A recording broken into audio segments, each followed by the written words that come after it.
Tingnan mo ha. Baliktad ka. Agila. Matanda. Baliktad ka. Kasi kami, respondent, may hearing, gusto naming pumunta doon. Nagagalit nga kami kasi yung complainant ayaw pumunta. Siya pa nag-complain. Di, alam mo nang budol, di ba? Ang purpose lang pala, makaso yun para mahuli si Kunyo. Di, wala na, ano na yun. Collateral na yun, yung mag-asawa. Yan yung ano niyan. Kasi nagawa na yung, kasi preso nga, gusto mabulok sa kulungan. Yan yun. Nagets nyo guys? Oh. Ngayon, baliktad to. Itong sa crime against humanity, itong Kang Aguila. Kasi, dapat nga, wag nyong ipa-delay eh. Di ba? Dapat nga, kung malinis talaga yung ano nyo, conscience nyo, dapat on time sa hearing at mag-hearing at matapos na at ma-prove nyo doon na wala kayong kasalanan. I-depend nyo yung sarili nyo. Di ba? Di ba? Ngayon, ang nangyari, pass kayo ng kung anong appeal. Na-delay tuloy, naging February 23. Na dapat September 23 pa yan. Kasi nga, nadidelay kasi pass na kayo ng pass. Buti nga, inaccept pa yung appeal eh. Kasi sa totoo, i-review yung wrong statute. Hindi pwede mag-appeal between intervals na date ng initial appearance to confirmation of charges. Hindi yan pwede mag-appeal. Mag-appeal ka kung after na sa charges, confirmation, confirm, tapos trial. So, mag-reset na ng meeting, next na hearing, next month or after 2 months. Tatakbo yan ng 2 taon o ilang taon ba yan? Di ba? So, doon ka na, ano ka dyan ng interim release? Baka pwede pa, di ba? Nagets nyo? Oh. So, nandiyan na tayo, ha? Di ba? Ano ba?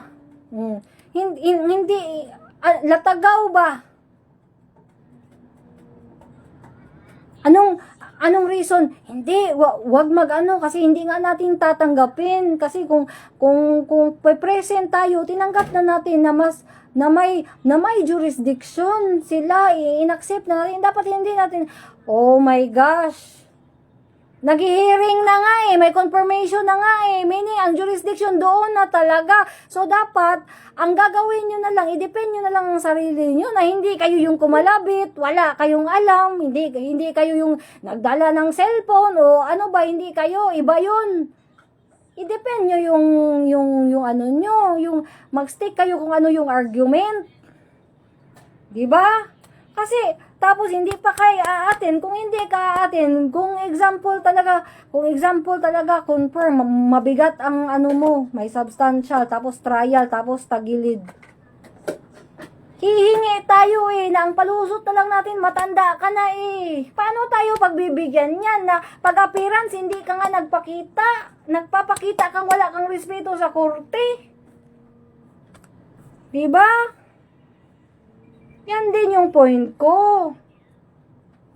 Paano tayo, paano ka ipapalusot na lang, kami naman, signature, ganyan, papalusutin na lang natin yan, kasi matanda na.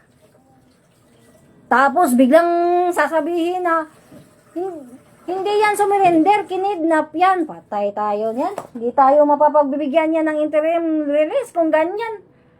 In the first place, huwag kang magsabi ng surrender is kidnap. Hindi. Ang ibig sabihin ng surrender, sinubmit ng government natin ng Pilipinas sa international doctrine. Kasi we're talking about international crime. Why international crime? Because mass murder na ang pinag-uusapan na dating presidente yung accused.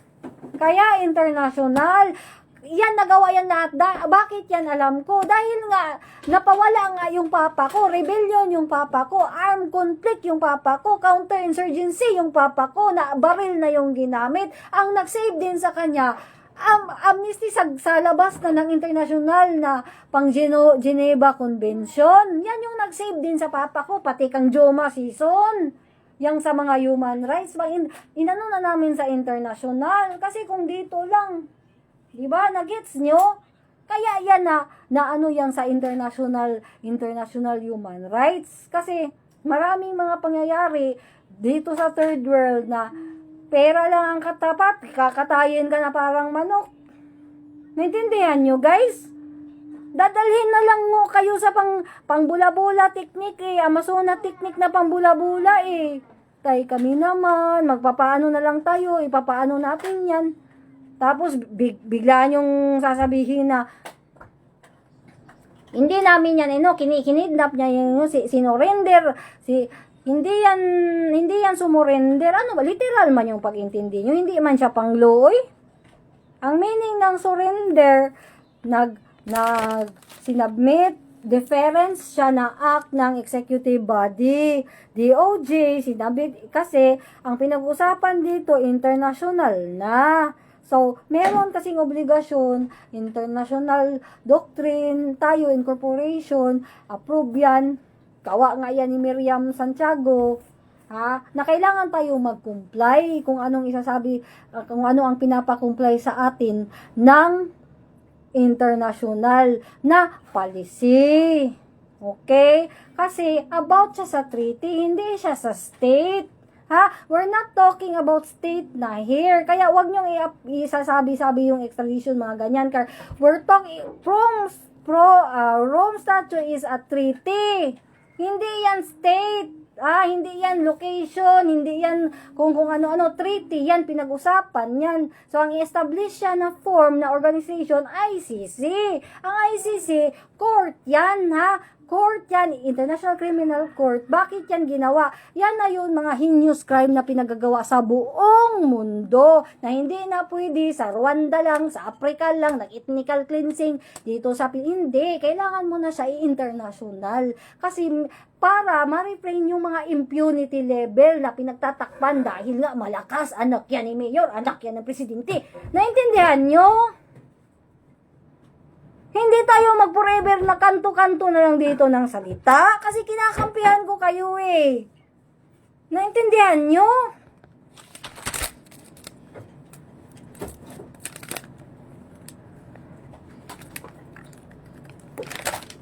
Saan na ba tayo? Okay. Hinahanap ko kasi yung, bilan mo ako muna ng fried chicken mo sa McDonald's akin. Yung one piece, akin? Spaghetti din. Spaghetti in one piece. Oo, tapos akin? Drinks ang akin mo. Gusto ko ng drinks. Ano ba yun? I need more money. O sige, makuha ka. Okay? Kasi, nag-talk about foreign element na tayo eh. Diba? Meron kasi tayong tinatawag na jurisprudence, law system. So, stick tayo sa law system. Hindi tayo mag-stick ng parang nasa kalye tayo. Naintindihan nyo? Ito lang. Wala tayo. Lubong yun taan eh. Ang diskarte na lang gani na to. Paluoy-luoy na.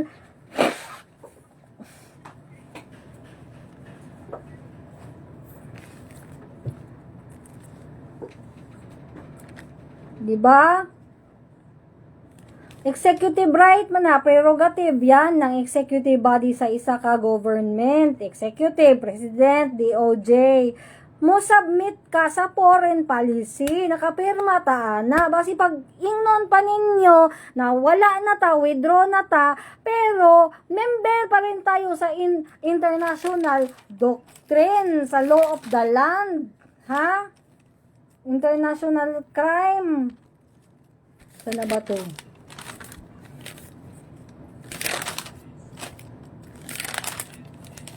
Diba? Part of law of the land. Okay? Doctrine yan siya.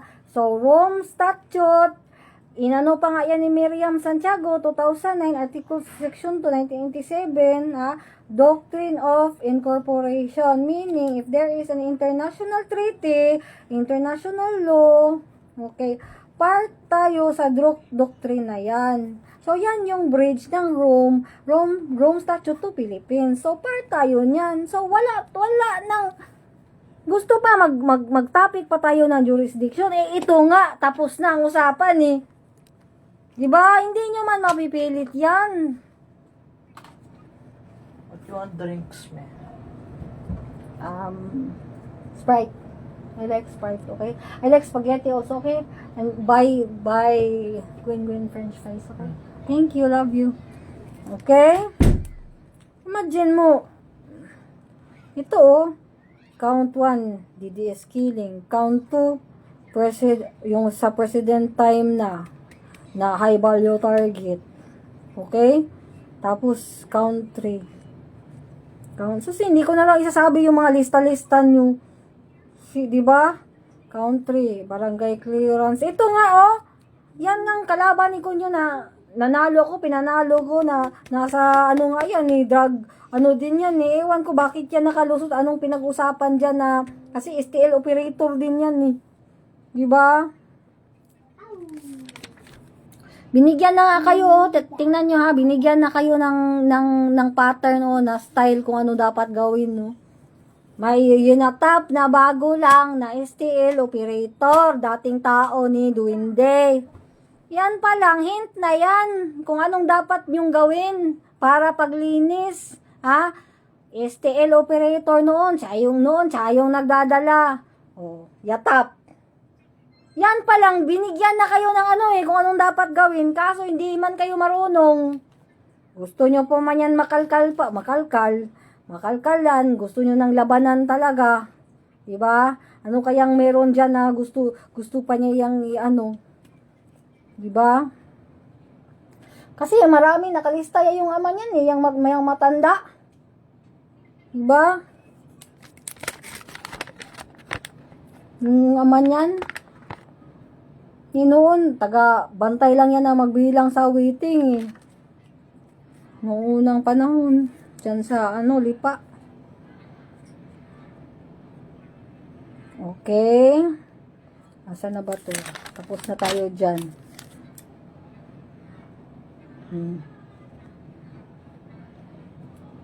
9851. So, ito pa lang 1958. Sinagot na yung question nyo sa jurisdiction. Itong 1958 na Republic Act. Yan na yan. Yung policy nga sa international doctrine na kailangan mag-submit yung Philippine government. Okay?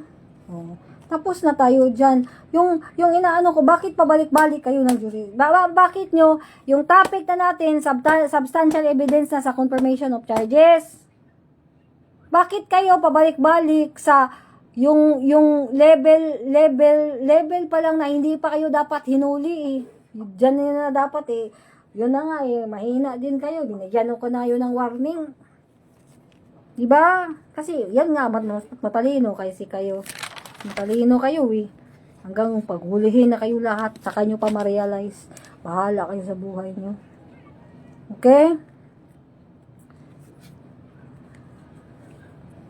Diba? Hindi ko na lang to isasabi yung mga pinagagawa kang Kunyo kasi panalo naman si Kunyo. Hindi ko na lang. Sus, kung alam nyo lang, para isabi ko sa inyo sana.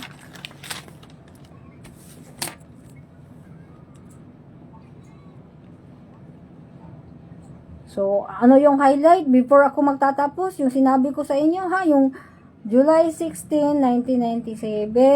Pero yung 96, may dalawa ng patayan na involved si AA niyan, Sino yung pumatay ng basketball player?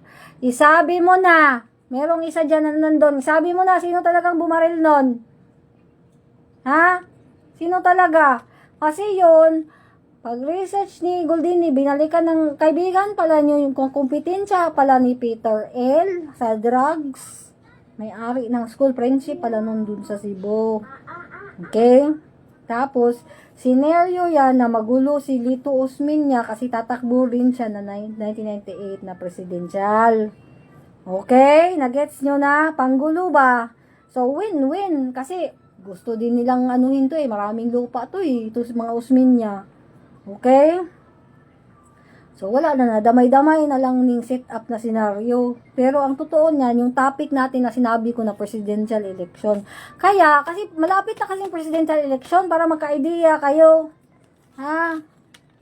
Hindi ko na lang, may mga gusto kong isabi, hindi ko pwede masabi. Okay?